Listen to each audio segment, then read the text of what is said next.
what stops you from change? Like, what literally makes you not want to? Because I know when I didn't want to change, it was because I was so used to the bad. I was so used to being in the dark. I didn't know how to handle my emotions. I didn't know what was right from wrong. And ultimately, I was scared of myself. Like, who am I going to become? Who am I going to be? What's going to become of me? And that's literally what held me back for so long because I was so used to all the bad stuff. I didn't know how to handle anything good. And then when I started getting things working in my life and I started putting in work on myself,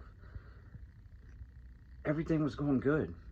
And I was still doubting myself, like, when's the bad gonna happen? When's the shoe gonna drop? When's all this stuff gonna turn around and bite me in the ass? And I think that's what ultimately held me back for a while, is because I didn't ever know any good. And I sat there and I tried working on myself constantly throughout my life to get myself together. And it was always, every time when there was something good going, I tried to create bad out of that good. And I think that's what I tended to do my whole life, is because from early on in childhood, there was always bad going on around me. So that's all I knew what to look for. But when I started shutting out everything else out around me and I started just to concentrate on myself, that's when the magic happened. That's when I was able to look at myself for who I really was. I didn't look for no outside opinions. I didn't look for anybody trying to put me down or anything like that. I relied on myself. And I started doing work on the inside, started working on myself from the inside. And I didn't have anybody around me to put me down, tell me anything like that. And I kept going. And I started to see change. And I didn't let doubt come in. Instead, I looked for faith. And I started applying new things in my life. I started looking for the good in everything instead of trying to find the bad.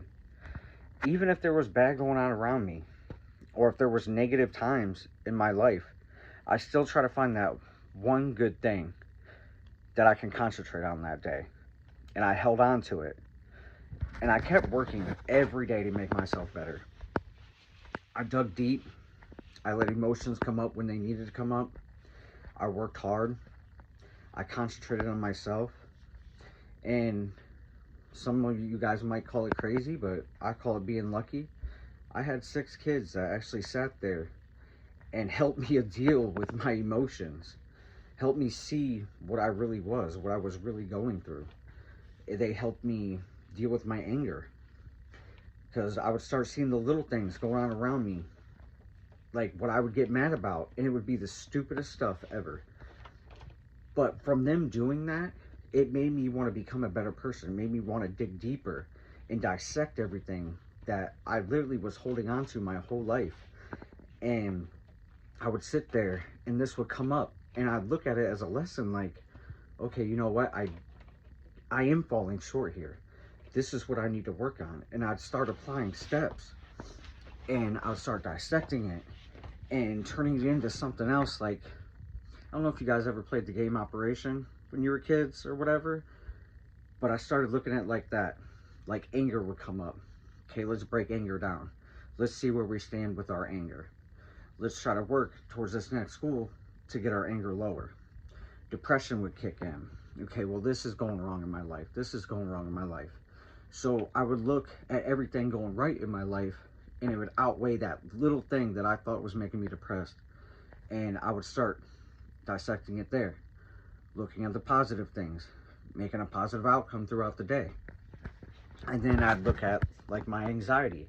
Like, okay, what do I have that hurts me or that makes me have anxiety? Like, what starts that little bit of anxiety?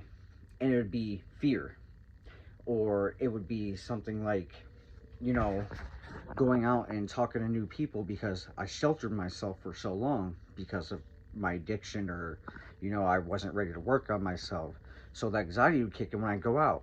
So I started putting myself out there more. I started expressing myself more to get over that fear of anxiety.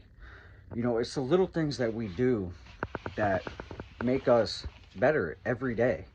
You know, if you're having depression, look for everything going on good around you. If you have anxiety, whatever you're having anxiety about, put yourself into that anxiety. And little bit by little bit, the anxiety starts to fade away. If you have anger problems, you know, look at the part that you're playing in that. Like, what is it really affecting about you? Is it a deeper underlying issue that you're just not ready to work on? Then if you see that, that's the thing that you need to start working on, because ultimately it comes back to you. Whatever's making you mad or anything that day, like for instance, mine would be my kids some days. And I would really look like, is it really them ultimately? Yes, they could be a little bit of the problem, but why am I making myself so mad? And then it would become an underlying issue that I still needed to process. So I'd dissect it and I'd start working on it. And then we go into depression and or PTSD. We go into PTSD, and mine was loud noises. Well, I noticed myself, you know, from when I was younger, it was all the yelling, all the screaming, and I realized that I talk loud. And I'm looking at it like, did I talk loud because of all the yelling and screaming and I wanted to be heard as a child? So I started looking at the kids talking loud around me and everything like that. And I'm thinking to myself, like, was I a problem? Did I involve myself into this? Like, is this because of me? And I would just find little ways of everything that I was doing wrong and try to make myself better that day. And ultimately, it started making me see myself as a certain person and wanting to put in all this work and wanting to change my outcome so I can be a better person.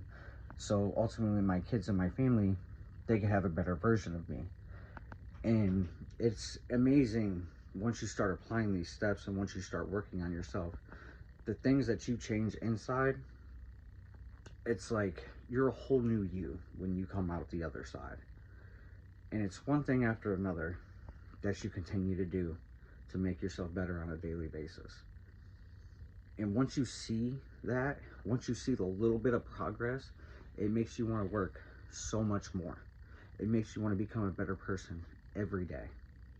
So don't give up on yourself.